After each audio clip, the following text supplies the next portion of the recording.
Sur cette dernière vidéo pour la liste de tutoriels pour l'application EDA, on va vous montrer qu'est-ce qui se passe sur l'interface patient. Donc là, on a créé un nouveau patient. Le patient, il est éligible, pardon, et il accepte l'étude. Donc on va l'ajouter. On va passer le numéro, l'identifiant au patient avec un mot de passe pour qu'il puisse créer son interface, son identifiant sur l'interface patient, ou on peut, nous, comme soignant, vous pouvez lui créer ça sur la tablette avant de lui passer. C'est à vous de choisir.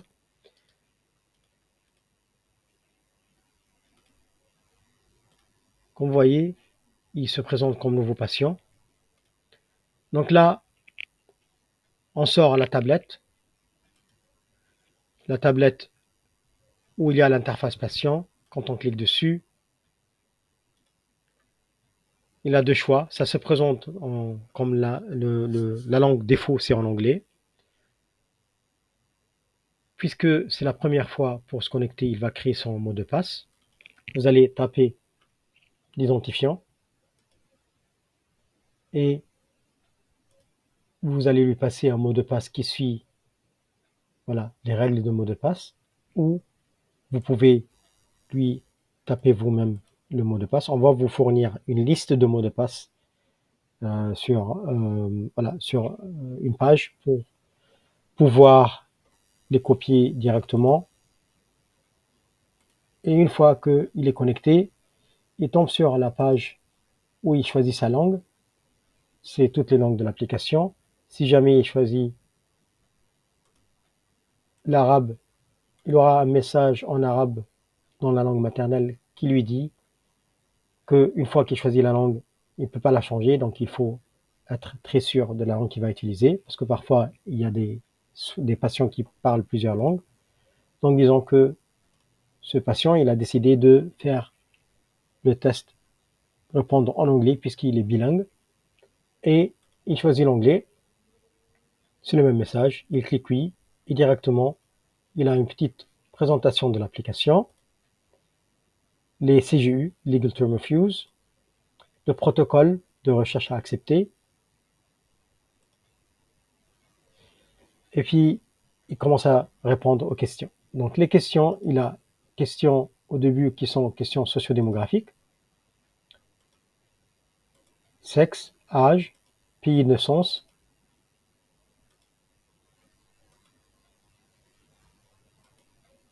première fois qu'il est rentré en France, statut marital,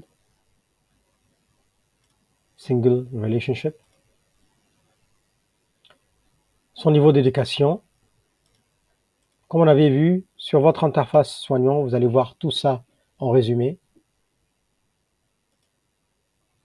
Son niveau de vie financière.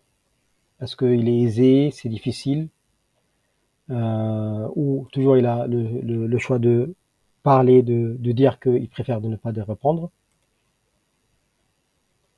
Est-ce qu'il travaille? Et est-ce qu'il a la carte d'assurance, de sécurité sociale? Là, on commence à voir un bouton qui s'appelle I want to learn more. Là, on a une liste des questions-réponses.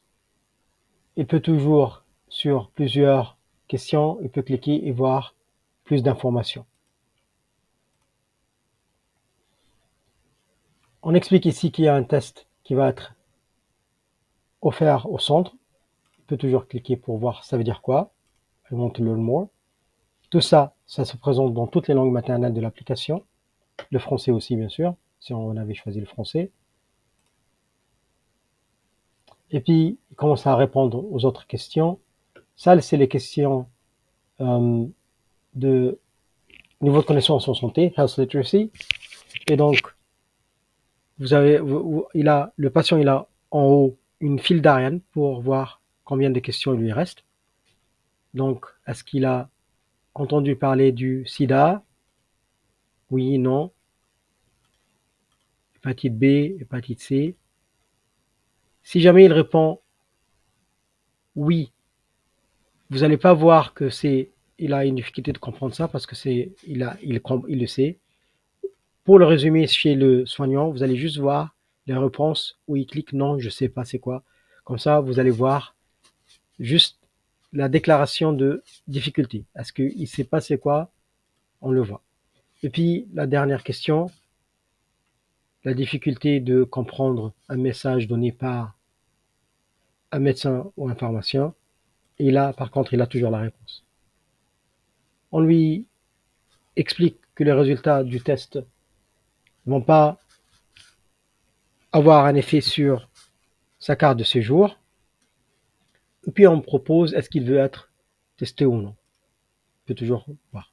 Si jamais il dit non, il a la possibilité de répondre, choisir les raisons pourquoi il a dit non. Et donc là, c'est le questionnaire de barrière au dépistage, comme on avait vu sur les autres vidéos. Vous allez voir sur le dossier. C'est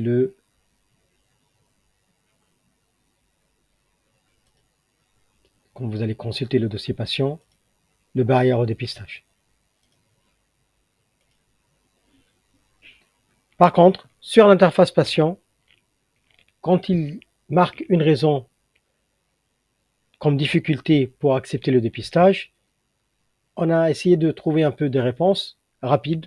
Donc ici, il explique, il a marqué « j'ai pas le temps ». On a une petite réponse que voilà, ça ne va pas prendre beaucoup de temps et par contre, c'est plus facile de le faire aujourd'hui.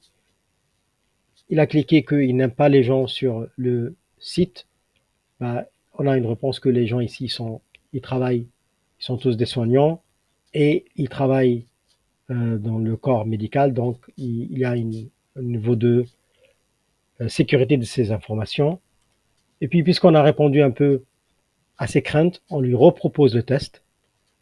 Cette fois-ci, il a dit oui. Et donc, avant qu'il soit testé, on lui demande les questions sur le facteur de risque. Et on lui dit que quelques questions sont d'ordre un peu intime, mais les réponses elles sont anonymes. Commence à répondre au questionnaire facteur de risque. Il y a toujours la possibilité de I want to learn more pour savoir des questions un peu plus. Là, c'est les facteurs de risque qu'il va déclarer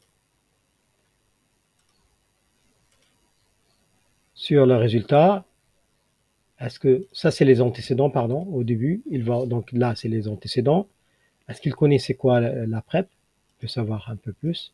Oui, non.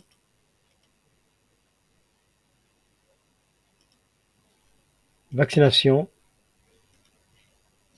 Il peut toujours choisir oui, non, je ne sais pas. Est-ce qu'il a eu un test pour l'hépatite C? S'il dit oui, on lui demande depuis combien de temps il a eu le test.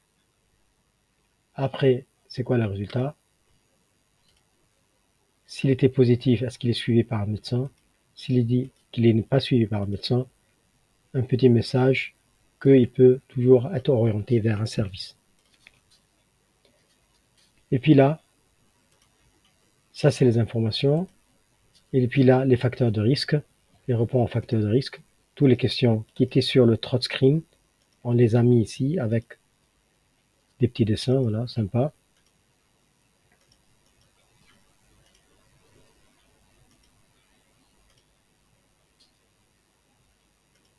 Voilà, ce patient-là, je vais remplir tous ces facteurs de risque pour aller voir après que ça se présente qu'il a dit oui.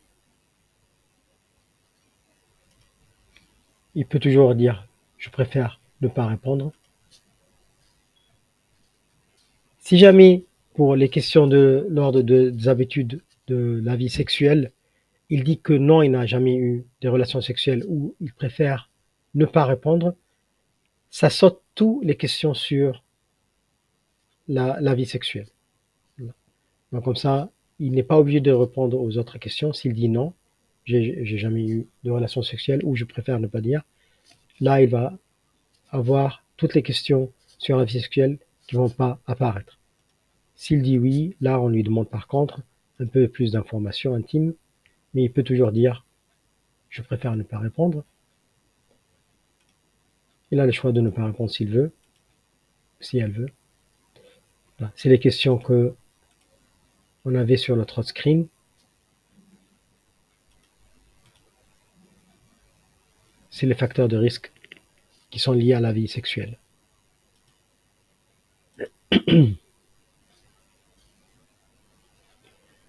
On a un petit message pour rappeler que c'est important d'être testé. Et puisque il a accepté de se faire dépister, on fait aussi le questionnaire de pourquoi il a accepté. Comme on avait un questionnaire pourquoi il n'a pas accepté, ça c'est pour le billet de confirmation, qu'on appelle le billet de confirmation, et là il peut choisir. Et voilà, et le dernier message, là il arrive sur son profil après qu'il a répondu à toutes les questions. Quand il arrive ici, il a trois options sur son interface. Il peut voir ses résultats. Pour l'instant, on n'a pas encore entré ses résultats.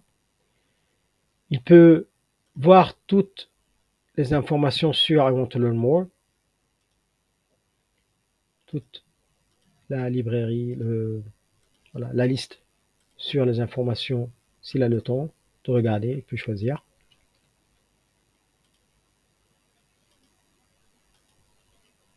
Et il peut écrire une petite question pour le médecin.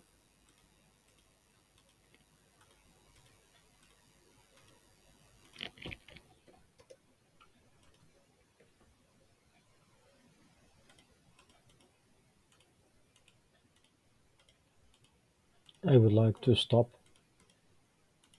smoking.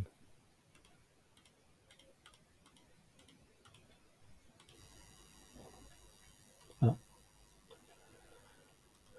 Cette question, il peut l'écrire juste une seule fois. Donc là, ce patient-là, il peut toujours finir et se déconnecter. Quand il va finir, il va se déconnecter. Par contre, si jamais le patient, le migrant, il voit la tablette, il ne s'est pas déconnecté, on a caché un petit bouton pour les soignants ici, vous cliquez sur l'icône de AIDA. C'est un bouton caché pour pouvoir vous déconnecter le profil patient, pour passer la tablette à quelqu'un d'autre. Donc, normalement, lui, il clique Finish and Disconnect, ou sinon, à n'importe quelle étape, si vous cliquez ici, vous pouvez aussi le déconnecter.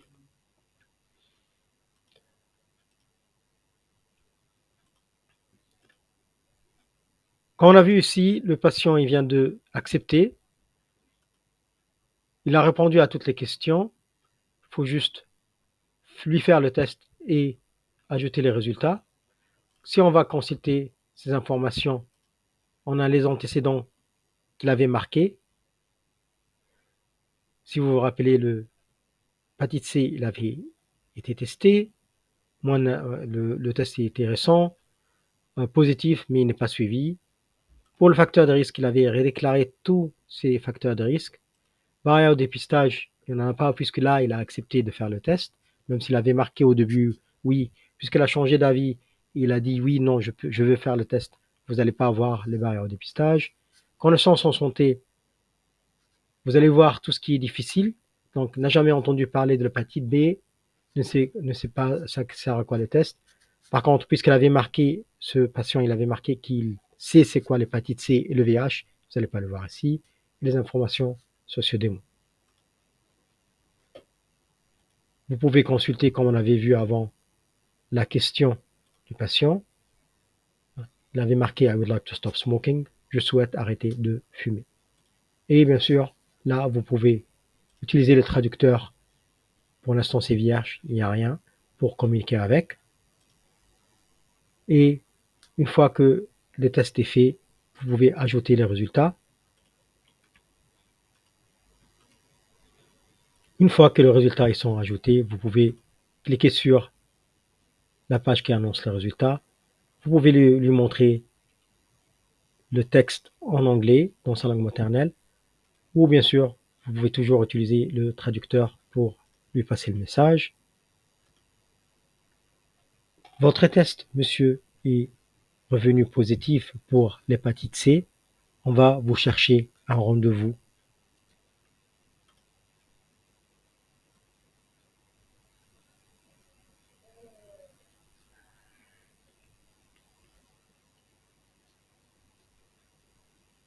Voilà. Et puis, bien sûr, monsieur peut répondre. Are you sure that I am positive? I do not really understand what that means.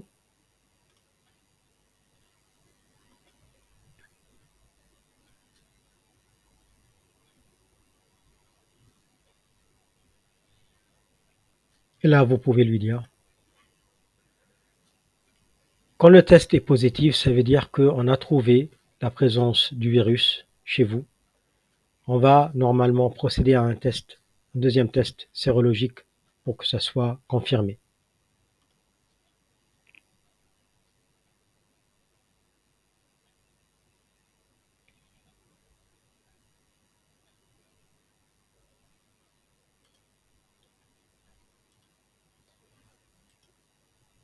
Et voilà.